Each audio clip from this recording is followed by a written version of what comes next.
La légende de la dynastie Hồng Bàng, les ancêtres des Vietnamiens. Il y a très très longtemps, bien avant l'histoire écrite, vivait un roi nommé Đế Minh. Il était arrière-petit-fils de Thần Nông, un grand empereur mythique d'Asie ancienne.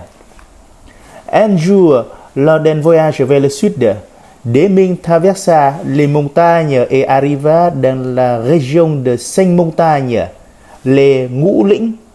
Là, il rencontra une fée, une femme magnifique du peuple Vũ Tiên. Il en tomba amoureux, l'épousa et de leur union naquit un fils, Lộc Tục.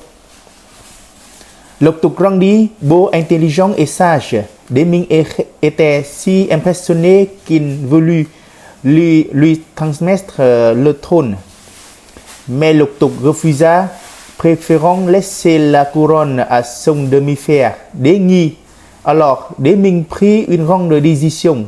Il divisa son royaume en deux.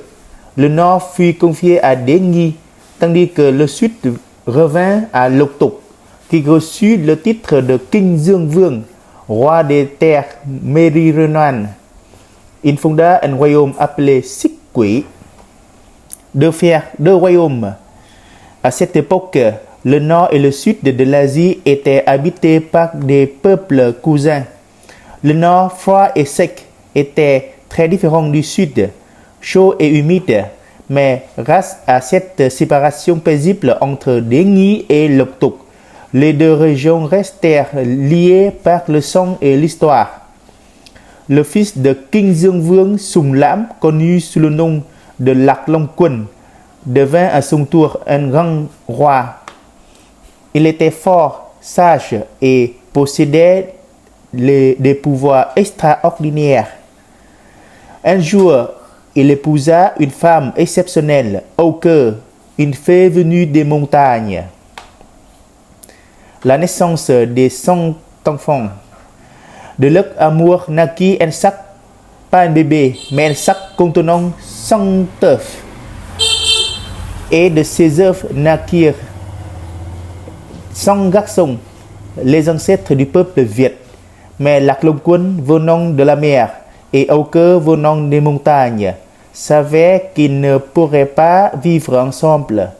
Ils décidèrent donc de se séparer. Lạc Long Quân amena 50 fils vers la mer, tandis que Âu Cơ resta avec 50 autres sur les montagnes. Avant de partir, ils se firent une promesse. Même si nous sommes loin, même si l'un vit dans les vagues et l'autre sur les sommets, nous resterons unis. La naissance du royaume de Văn Lang. Âu Cơ et ses fils s'installèrent à Phong Châu, dans l'actuelle province de Phú Thọ, au nord du Vietnam.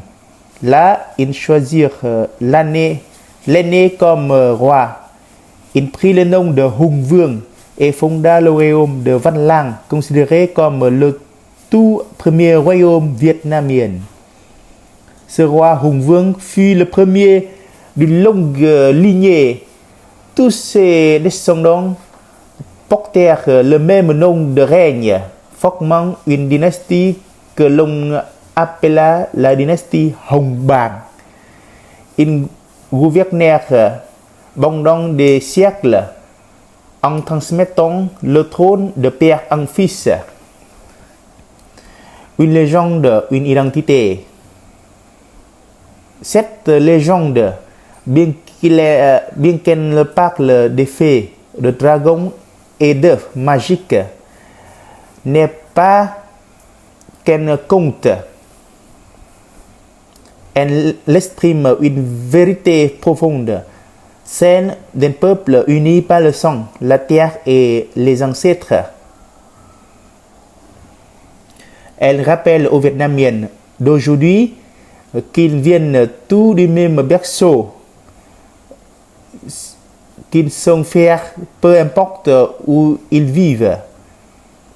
Et ainsi commence l'histoire du peuple Viet sur les rives des fleuves entre les montagnes et la mer, portés par le souffle des ancêtres et les rêves d'unité. C'est la fin de la légende.